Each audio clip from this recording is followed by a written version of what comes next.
Cherry. Thank you very much. Chairman, good morning, Secretary of Good State. morning, Mr. Cherry.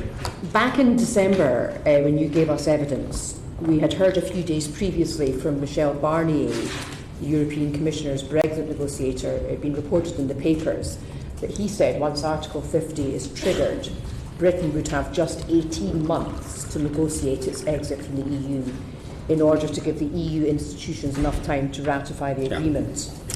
And when you gave evidence to us a few days later, you expressed confidence that Britain could meet that timetable. Do you still hold to that view?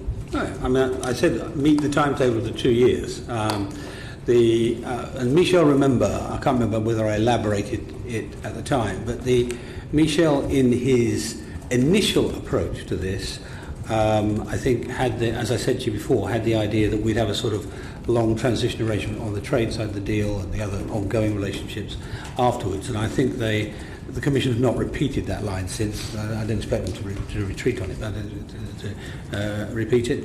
And I returned to the Carol de Gucht comment. You know, if the will is there, it's technically possible to do it. What you actually said to us was, Mr. Barnier said 18 months, and I think it's all negotiable in that time. Does that remain your view? Yeah, I think so. Yeah.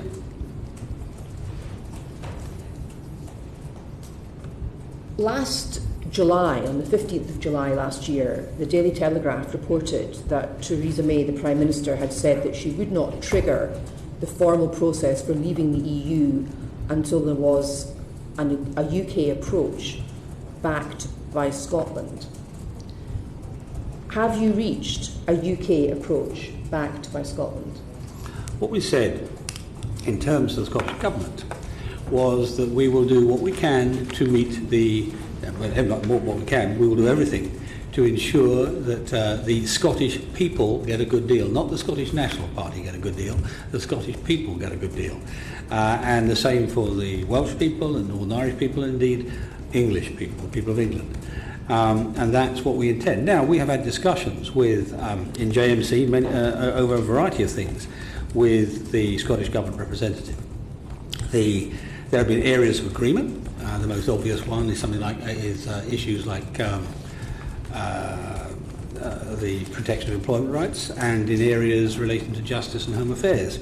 There have been areas where we understand the concerns of the Scottish Government over, for example, immigration matters, and I think they may well be resolvable by other mechanisms than the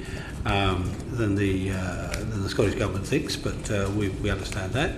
There are areas which are currently under debate, which is how we handle and what the effect in terms of devolution, the return of powers are.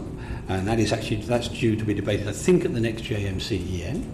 And there are areas which are much more difficult, which is the Scottish Government's request to have a special arrangement remaining inside the single market, whilst the rest of the United Kingdom is outside it. We think that's difficult. Indeed, I note that at least two of the advisors of the Scottish Government thought that was impossible as well. And we have got technical work underway on it, but I'm not optimistic that will come to a conclusion. So in that area, the intent, as I said earlier, is to try and give as good a deal in terms of access to the single market as we currently have, and solve that problem there. In terms of outcomes for the Scottish people, not necessarily the individual policy requests of the Scottish Government. Now, we said at the beginning that no veto. We'll discuss openly and as frankly as is possible, and that's what we've done. Now, we haven't got to a position where we're in an identical position, but we are very close on a lot of issues, but not all. So, should the committee take from your answer that as yet there has been no agreed UK approach backed by Scotland? Well, I can't add any more to what I've told you. There are areas where we agree, areas where we don't agree. So there's no overall agreement? Not on things like the single market. And do you accept that the Daily Telegraph was correct when it reported that the Prime Minister said she wouldn't trigger the formal process for leaving the EU I don't know what the until there was an agreed UK I'm not, approach back by Scotland? Ms. Sherry, I'm not here to comment on the journalistic virtues of the Daily Telegraph. Okay, well let's look at the you can make that judgment, I don't know. Let's look at the terms of reference for the Joint Ministerial Committee. Are you familiar with those, Secretary of State? I've read them. They state that, inter alia, that the purpose of the Joint Ministerial Committee is to seek to agree a UK approach and objectives for Article 50 negotiations. Now, when do you expect the Joint Ministerial Committee to reach agreement on a UK approach? The phrase is seek to agree. If one side doesn't want to agree, which I'm afraid has been the position of the Scottish Government from time to time, then there is no way seek to agree can turn into agree. And I'm afraid the stance of the Scottish Government in this has been, frankly, a very political one, not necessarily in the interests of the people they represent. Do you agree with me that in order for the Joint Ministerial Committee to reach agreement, it needs to meet? Yeah, it's met 4 times, eh? Are you aware that it was cancelled this week without any prior consultation with any of the participants? And it's been, well, we have a difficulty at the moment, which doesn't relate to Scotland. It relates to the issue of the Northern Ireland Executive. And the Northern Ireland Executive, before, during the election period, there were still ministers in place. Once it's gone, there are not ministers in place. So the only way the JMC could meet is meet as 2/3, not meet as 1. Are you saying that the JMC can't meet at present because there's no Northern Irish We're going to have to make it. There is a 3-week timetable, Mr. Jerry, on the resolution of the election, and at the end of that, if we don't have an Northern Ireland Executive, we'll have to make a decision on what we do. So I will discuss that at that time with the Northern Ireland office and the Secretary of State of Northern Ireland. But I'm puzzled as to your evidence. Are you saying that there will be no meetings?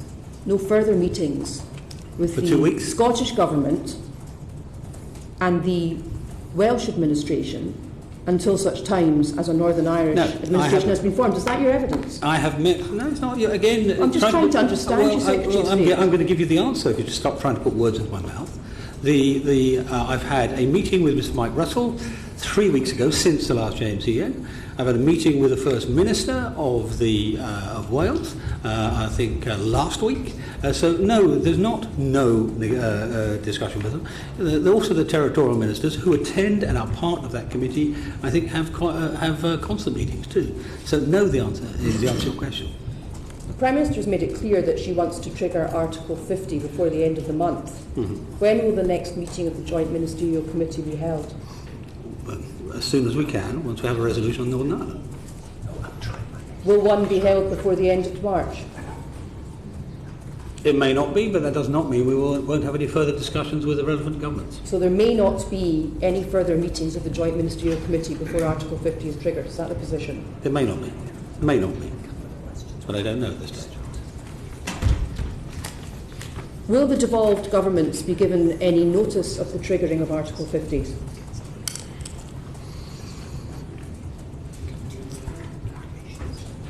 I think we will be having conversations with them beforehand. There will be a conversation with them beforehand.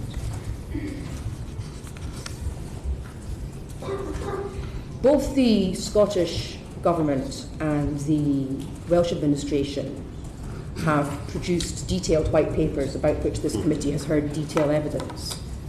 Does the British Government intend to publish any response to these white papers? What happened when those white papers were produced is they were both presented to the Joint Ministerial Committee, and we discussed them in some detail.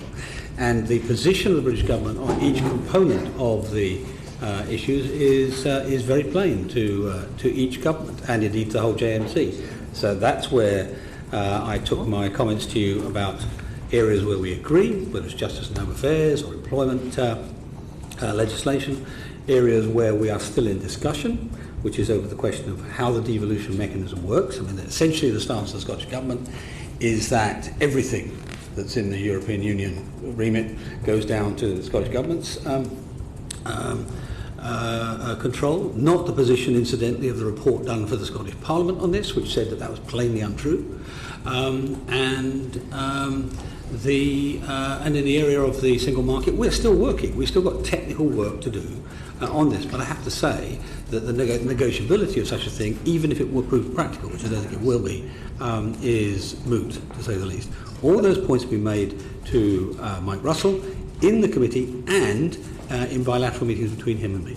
But do you intend to publish a response to the white papers produced by the Scottish and Welsh governments, yes or no? We've already discussed it with them. I mean, you want a piece of paper? I mean, what we're about is a substantive interest of the people of Scotland, not the political point scoring of the SNP, which is what you'd seem to try to reduce this process to, which is really rather sad for the people of Scotland. Secretary of State, I don't want to reduce this to a political rammy. Well, you're doing very well so far. Whether you like it or not, the Scottish Government was elected on 46.5% of the vote of the Scottish people at the last election in Scotland and has produced a white paper. I am simply asking you whether you are going to, your government will do the Scottish and the Welsh governments the courtesy of producing a written response, not whether you agree with it. I'm sure there are many parts you disagree with, and I'd be very interested to know why. But I'm not talking about me, I'm talking about the people of Scotland. Will they be favoured with a written response to the detailed white paper produced by their government, yes or no? The Scottish Government has already had a detailed response in the meeting. One part of it that is still ongoing is the technical work which we're doing in conjunction with the Scottish Government over their proposal for single market status for Scotland alone. That's not complete yet, so I'm not going to give any further commentary on how we're going to respond to that. We've done a great deal of response already. Okay, we are Thank you, going to Mr. have to Chairman. move on. Thank you very much.